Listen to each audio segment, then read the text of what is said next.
This is a gruesome story.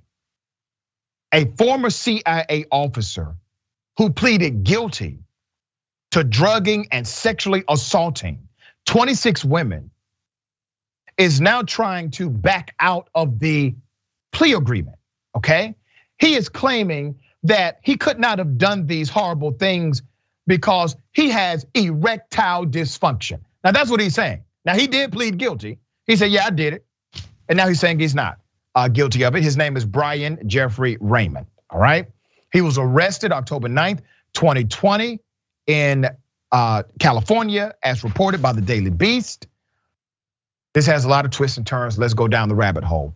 According to the motion, the CIA agent Raymond has an enlarged prostate for which he has been taking medication marketed under the brand name Ovodart for years. And one of the side effects is he's unable to have an erection. To combat this, the filing says Raymond used Cialis, a prescription medication in the same family as Viagra and Levitra. That's the defense here, all right? April 29th, the motion elaborated more. Here's that information. As a person with ED, Mr. Raymond experiences a prolonged refractory period, that time between ejaculation and when he can achieve an erection, generally at least 12 hours. Therefore, he asserts that he could not have had sex with complainant number 7 to the point of ejaculation during the night, okay? Plaintiff number 7, you got 26 of them. Details of the case are as follows. The experienced sexual predator, as prosecutors described him, had been living with his parents in his childhood home after abruptly returning to the US from his undercover posting at the US Embassy in Mexico City. A source close to the case told the Daily Beast that the CIA began an internal administrative inquiry after Raymond's arrest and that he resigned from the agency shortly thereafter. So wait a minute. The CIA, with all of their safety protocols, all of their investigative prowess, their routine auditing of their own agents, did not find out about this nor seek an investigation until after the arrest. Well, that's the front story. That's the narrative that they want us to believe, okay? The vile allegation stemmed from an incident in late May 2020 when a passerby reported seeing a naked, hysterical woman desperately screaming for help on the terrace of a Mexico City apartment leased by the US government. Investigators subsequently discovered some 500 photos and videos of unconscious women in Raymond's bed.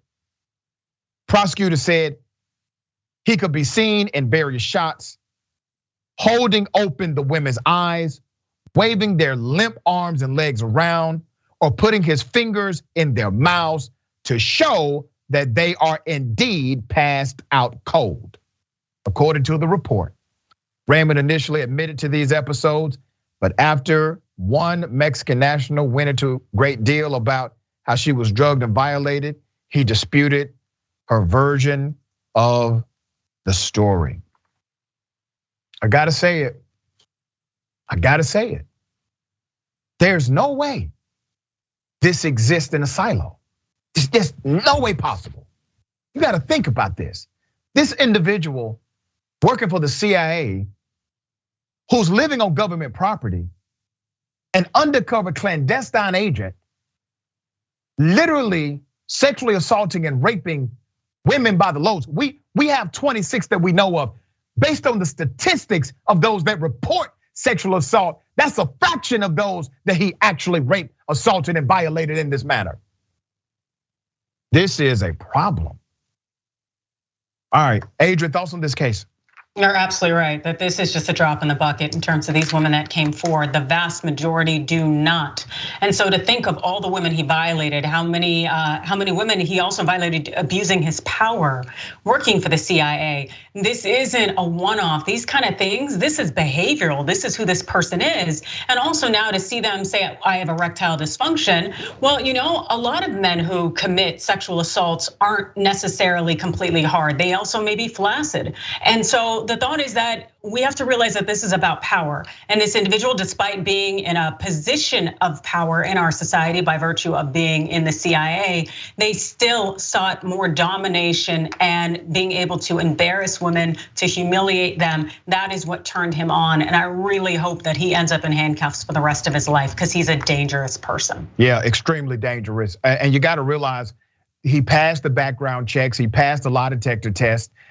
He passed the aptitude test, which means this person is academically brilliant. This guy has extreme cognitive ability. In other words, he can do a whole lot of damage. All right, you got to go ahead and put him away.